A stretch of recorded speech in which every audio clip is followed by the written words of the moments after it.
Chapitre 287 De Ramoth à Gerasa avec la caravane du marchand. Le 26 septembre 1945. Dans la lumière un peu crue d'un matin assez venteux, apparaît dans toute son originale beauté le caractère singulier de ce village posé sur une plateforme rocheuse qui se dresse au milieu d'une couronne de sommets plus ou moins élevés.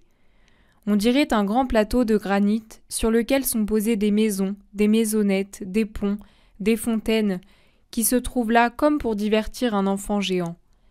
Les maisons paraissent taillées dans la roche calcaire qui forme la matière de base de cette région. Construites de blocs superposés, sans mortier ou à peine équarris, elles ressemblent à un jeu de cubes fabriqué par quelques grands gamins ingénieux.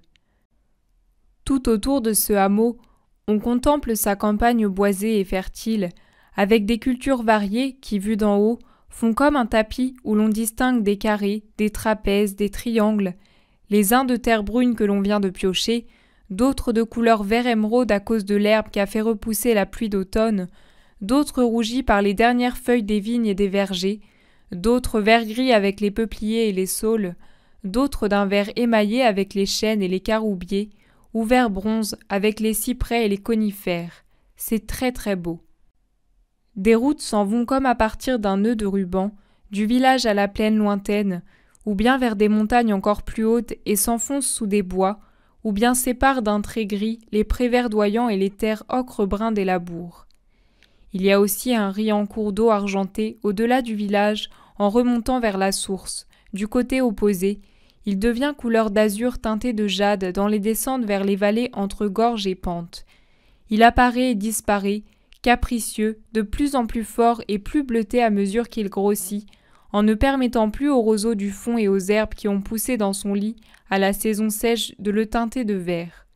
Maintenant, il reflète le ciel, après avoir enseveli les tiges sous une épaisseur d'eau déjà profonde.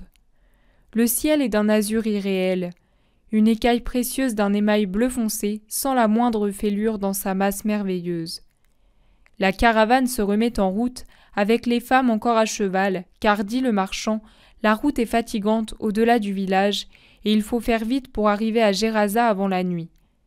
Emmitouflés, dispos après le repos, ils avancent rapidement sur la route qui monte au milieu de superbes forêts côtoyant les pentes plus élevées d'une montagne solitaire, qui se dresse comme un bloc énorme au-dessus des autres monts en contrebas.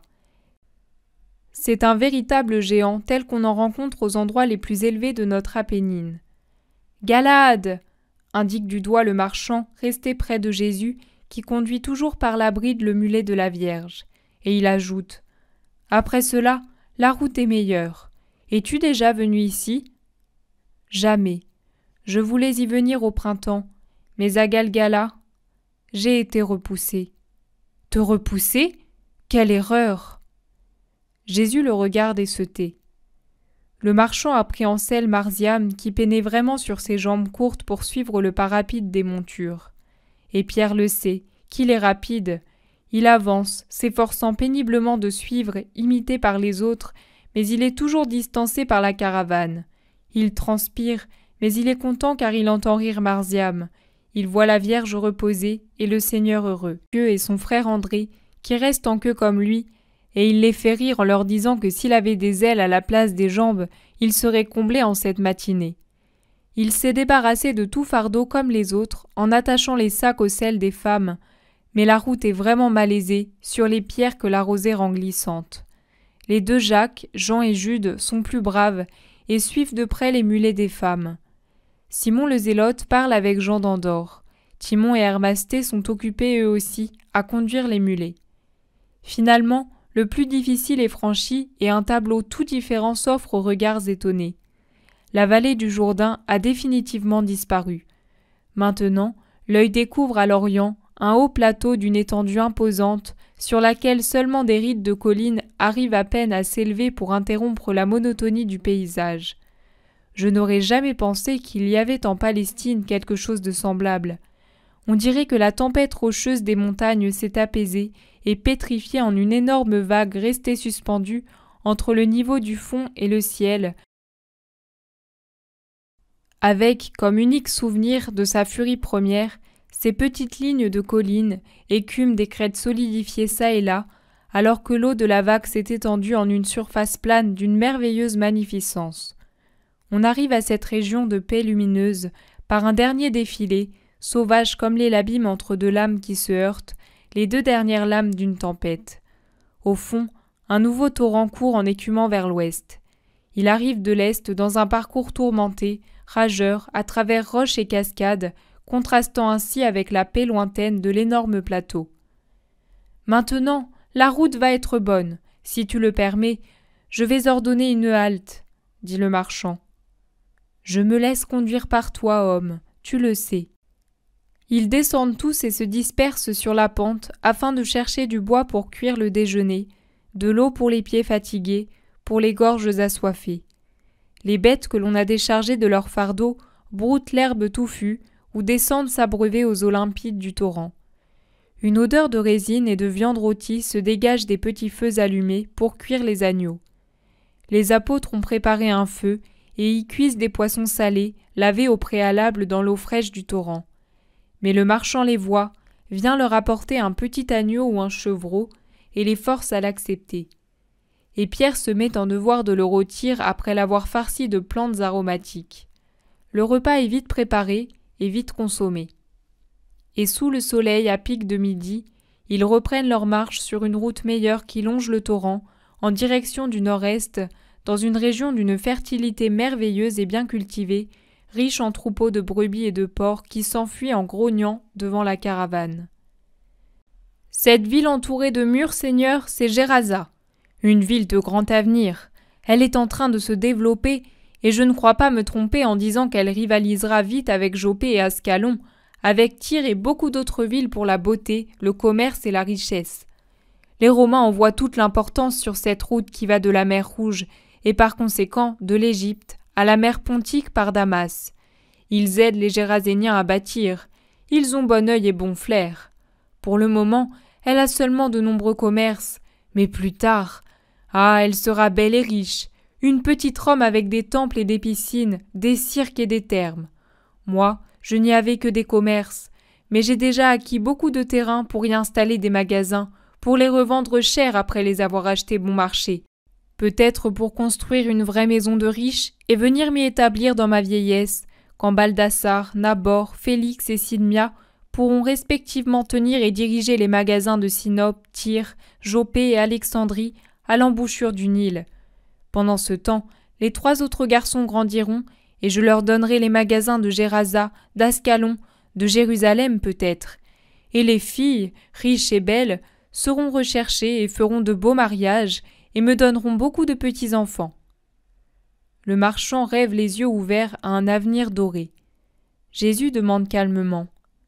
Et après ? Le marchand se secoue, le regarde d'un air perplexe et répond. Et après, ce sera tout. Après viendra la mort. C'est triste, mais c'est comme ça. Et tu abandonneras toute activité, tous tes magasins, toutes tes affections ? Mais Seigneur, moi je ne le voudrais pas. Mais comme je suis né, je dois aussi mourir, et je devrais tout quitter. Il pousse un soupir si profond que son souffle suffirait à pousser en avant la caravane. Mais qui te dit qu'à la mort on quitte tout ? Qui ? Mais les faits. Quand on est mort, il n'y a plus rien, plus de mains, plus d'yeux, plus d'oreilles. Tu n'es pas seulement mains, yeux et oreilles.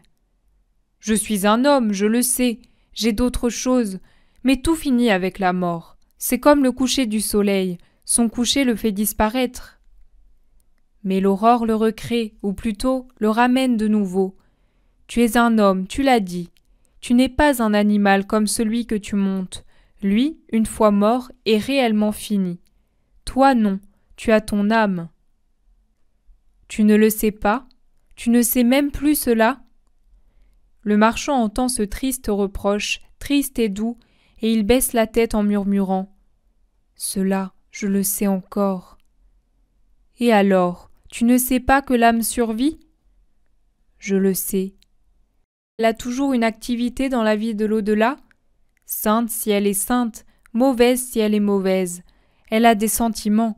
Ah, comme elle en a. d'amour si elle est sainte, de haine si elle est damnée. De la haine pour qui? Pour les causes de sa damnation. Dans ton cas, les activités, les magasins, les affections uniquement humaines.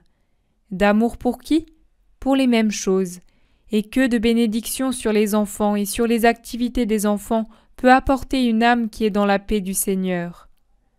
L'homme est pensif, il dit ensuite « Il est tard, je suis vieux désormais. » Et il arrête son mulet.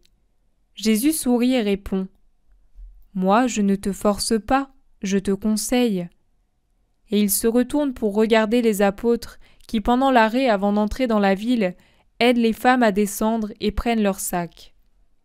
La caravane repart et ne tarde pas à entrer, par la porte que gardent 2 tours, dans la ville affairée. Le marchand revient vers Jésus. « Veux-tu encore rester avec moi ? Si tu ne me renvoies pas, pourquoi ne devrais-je pas le vouloir ? À cause de ce que je t'ai dit, saint comme tu l'es, je dois t'inspirer du dégoût. Oh non, je suis venu pour ceux qui sont comme toi. Je vous aime, parce que c'est vous qui en avez le plus besoin. Tu ne me connais pas encore, mais je suis l'amour qui passe en mendiant l'amour. Alors, tu ne me hais pas ? Je t'aime. » Un éclair traverse le fond des yeux de l'homme, mais il dit avec un sourire « Alors nous allons rester ensemble. Je vais m'arrêter 3 jours à Gérasa pour affaires. J'y laisse les mulets pour les chameaux. J'ai la correspondance des caravanes dans les endroits de plus long parcours et j'ai un serviteur pour s'occuper des bêtes que je laisse à cet endroit. Et toi, que vas-tu faire ? J'évangéliserai pendant le sabbat. Je t'aurais quitté si tu ne t'étais pas arrêté, car le sabbat est sacré pour le Seigneur. » L'homme plisse le front, réfléchit et approuve comme à regret. « Oui, c'est vrai, il est sacré pour le Dieu d'Israël. Il est sacré. Il est sacré. » Il regarde Jésus. « Je te le consacrerai si tu permets. » À Dieu, pas à son serviteur. « À Dieu et à toi, en t'écoutant. Je vais faire mes affaires aujourd'hui et demain matin. Ensuite, je t'écouterai. Viens-tu maintenant à l'hôtellerie ? » Forcément, j'ai les femmes et ici je suis inconnu. Voici mon auberge, c'est la mienne, parce que c'est là que sont mes écuries d'une année à l'autre. Mais j'ai de vastes pièces pour les marchandises. Si tu es d'avis, que Dieu t'en récompense. Allons.